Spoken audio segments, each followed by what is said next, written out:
Римдарға 6-нчы бүлек. Нимә тип әйтергә һуң?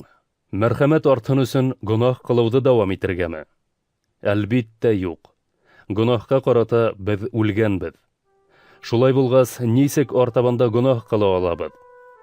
Һыуга сумдырылу йолаһын үтеп, Гайса Мәсихкә сумдырылган бөтөнебезнең дә уның үлеменә сумдырылуы тураһында белмәйһегезмени? Шулай булгас, атабызның данлы көдрәте менән Мәсих үленән терелтелгән кеүек, яңы тормыш менән яшәү өсөн сумдырылу йолаһы аша уның үлемен уртаклаштык һәм уның менән бергә ерләндек. Мәсих менән үлемдә бердәй үк берләшкәнбез икән, үленән терелеүдә лә уның менән берләшкән буласакбыз. Белеүебезчә, тормышыбызны гөнаһ хакимлыгыннан коткару һәм бүтәнчә гөнаһ кулы булмавыбыз өчен безнең элекке гөнаһлы асылыбыз Гайса Мәсих менән бергә аркы сакка кадакланды. Үлгән кеше гөнаһтан азат ителде бит.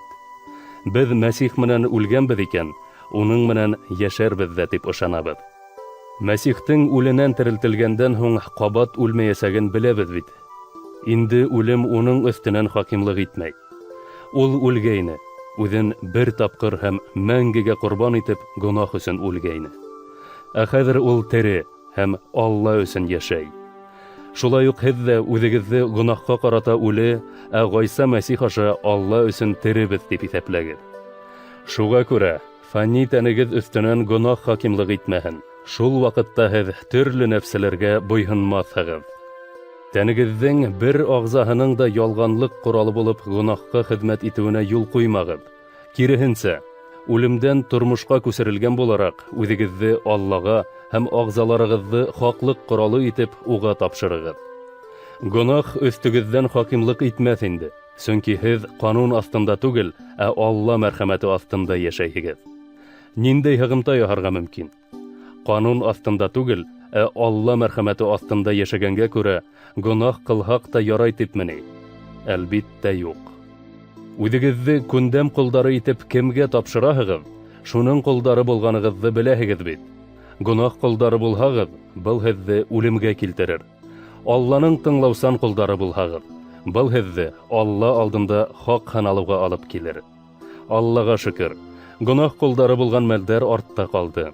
Хәҙер һеҙ үҙегеҙгә бирелгән тәғлимәтте ихлас тотаһығыҙ. Гөнаһтан азат ителеп, хаҡлыҡ ҡолдары булдығыҙ. Быны мин был эштәрҙә аңлау кимәлегеҙ әлегә самалы булыу сәбәпле ҡоллоҡ миҫалын килтереп әйтәм.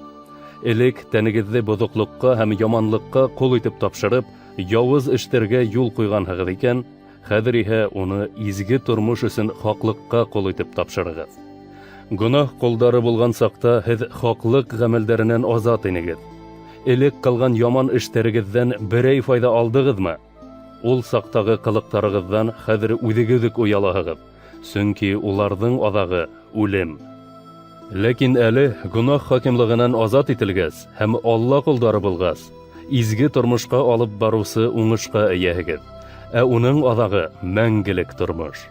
Гөнаһ әжере үлем, ә Алла бүләге Раббыбыҙ Гайса Мәсихтәге мәңгелек тормош.